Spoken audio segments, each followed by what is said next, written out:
आदिनाथ गुरु सकळ सिद्धांचा मच्छिंद्र तयाचा मुख्य शिष्य। मच्छिंद्राने बोध गोरक्षासे केला गोरक्ष वोळला गहिनीप्रती।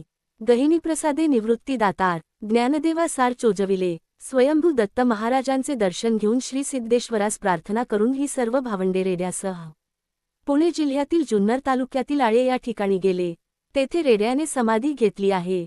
पुढे आळियाचे बनी महिषापुत्र मंगलज्ञानी जो प्रसवला वेदवाणी तयाची समाधी सुंदर, ज्या ठिकाणी संत ज्ञानेश्वर माऊली मुक्कामास थांबले होते त्या श्री सिद्धेश्वराच्या मंदिराजवळ ग्रामस्थांनी कळसी मंदिर बांधले आहे।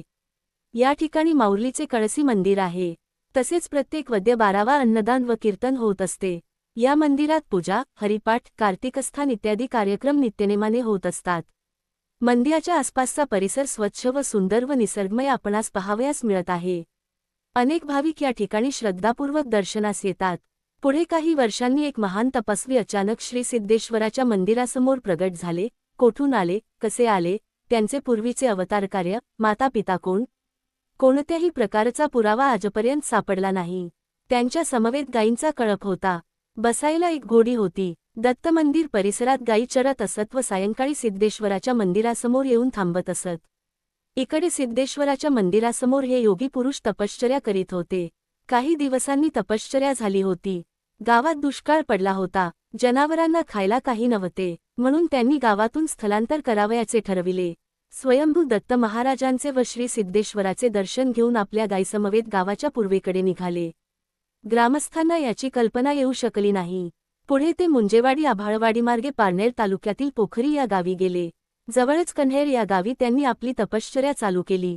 तेथेही श्री सिद्धेश्वराचे मंदिर आहे।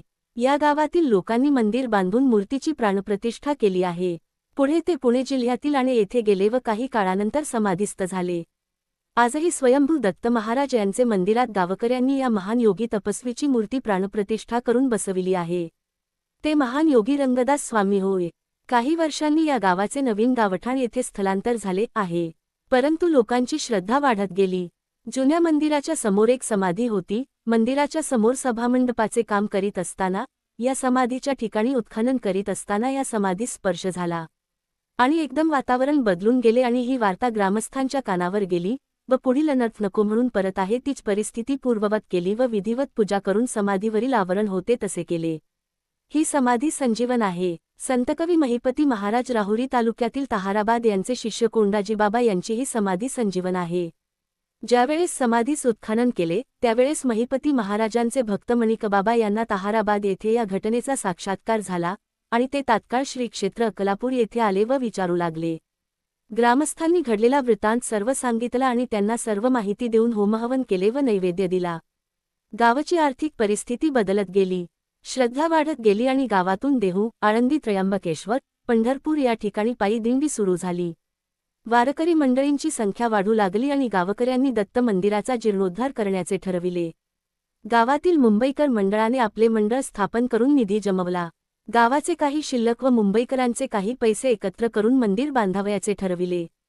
पारनेर तालुक्यातील कळस या गावचे कारागिरास मंदिर बांधावयास दिले। सदरचे मंदिर दगडी बांधकामात बांधले गेले आहे। पुढे काही दत्तभक्तांनी मोठ्या प्रमाणात सहकार्य केले। मंदिराला भव्य असा सभामंडप आहे। परिसरातील भाविक मोठ्या भक्तिभावाने दर गुरुवारी व पौर्णिमेस महाआरतीचा कार्यक्रम सकाळी 8:30 वाजता व दुपारचे 12:30 वाजता करतात। या कार्यक्रमास राज्याच्या अनेक भागातून दत्तभक्त मोठ्या प्रमाणात येतात। शिस्त, शांतता, स्वच्छता आपणास पाहावयास मिळते। सकाळी 8 वाजता महान विद्वान प्रवचनकार यांची प्रवचने होतात। अनेक दत्तभक्तांनी महाप्रसादासाठी नंबर लावले आहेत। दर गुरुवारी दर्शनास येणारे भाविक मोठ्या भक्तिभावाने मंदिरास रोख रक्कम म्हणून देणग्या देतात। दत्तभक्तांच्या व कार्यकर्त्यांच्या कठोर परिश्रमातून या देवस्थानाचा कायापालट झालेला आहे। पुढील भागात